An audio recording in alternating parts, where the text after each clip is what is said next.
30th, he went into sudden cardiac arrest and died. But Mr. McNab is still very much alive, and Health Watch reporter Beth Galvin is here now with his amazing story. Beth. Well, you could say that Jim McNab has cheated death not once, not twice, but 3 times. He was shot in Vietnam, battled and beat leukemia, and then one night, about 6 weeks ago, he beat the odds big time. We decided to go to bed. It was probably about 11 o'clock at night, and I walked this way to the porch light. But Jim McNab had no idea his heart was about to stop. And I went over to turn the lights off, and she heard this crashing sound. So I come running out, and from here I can see him, and it looks bad. Kaylyn McNab ran downstairs to her husband. And there I was, laying on my back with my eyes wide open, but not breathing, no heart, pulse, nothing. I run, grab the phone, call 911, and I'm just hysterical. As the 911 operator guided Kaylyn through CPR, she remembered their friend, Dr. Robert Albin.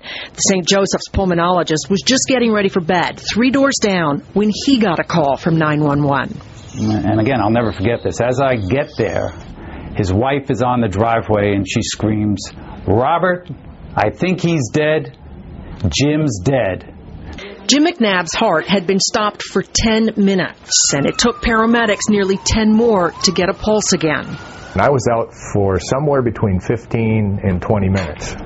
You were technically dead. Technically dead. And without a heartbeat, sudden cardiac arrest patients usually have only about 5 minutes before the blood supply to their brain and other vital organs shuts down. Jim had been dead nearly 4 times that long. The general expectation is that we've lost the battle. We just can't keep those tissues alive.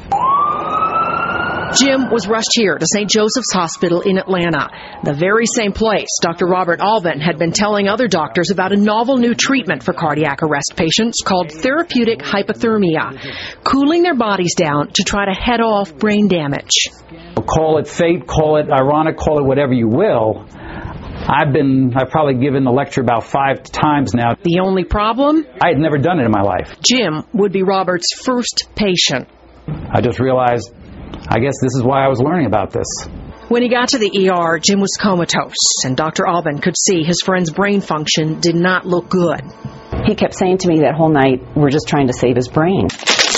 To reduce the demand on his brain, the ICU staff gave Jim medication to temporarily paralyze him, and then used chilled saline IVs, ice, and a cooling blanket to drop his body temperature to 89 degrees Fahrenheit. Knowing his friend's future was in his hands, Dr. Albin was petrified. I had no idea, as this drama unraveled, whether I had resuscitated a person or whether I had resuscitated my friend, who was going to be in a vegetative state, in a nursing home, totally non-functional for the rest of his life. Several days passed, and Dr. Albin didn't know if all this cold saline and this cooling equipment had done its job. Jim could open his eyes, but he couldn't speak. And it wasn't until Dr. Albin dropped in one day that he realized his friend who had died was very much still alive. I said, "Jim, can you hear me?" And all of a sudden, his head nodded yes. What did you think? I was, what I thought was, there's someone there. I mean, I hadn't done this for nothing. It hadn't been for nothing. Kaylyn snapped this photo of Jim just 3 days after he left the hospital.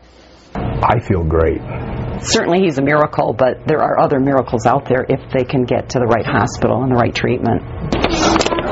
And Robert Albin says he used to believe there was only one sure thing in medicine. And I left medical school, and I left my medical training knowing that I knew the difference between a living person and a dead person.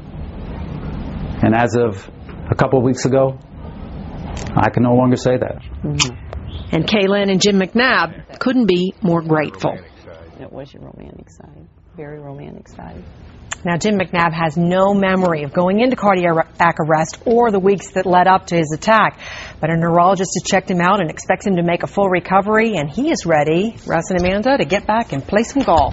There are so many stunning aspects of the story, maybe the largest of which is the fact that Jim's friend, this was the first time he'd ever done this. This was the terrifying part, and Dr. Albin says that after he realized Jim was going to be okay, he was driving home in his car, and he said, I just broke down and I started sobbing because I realized something truly extraordinary had happened to both of us.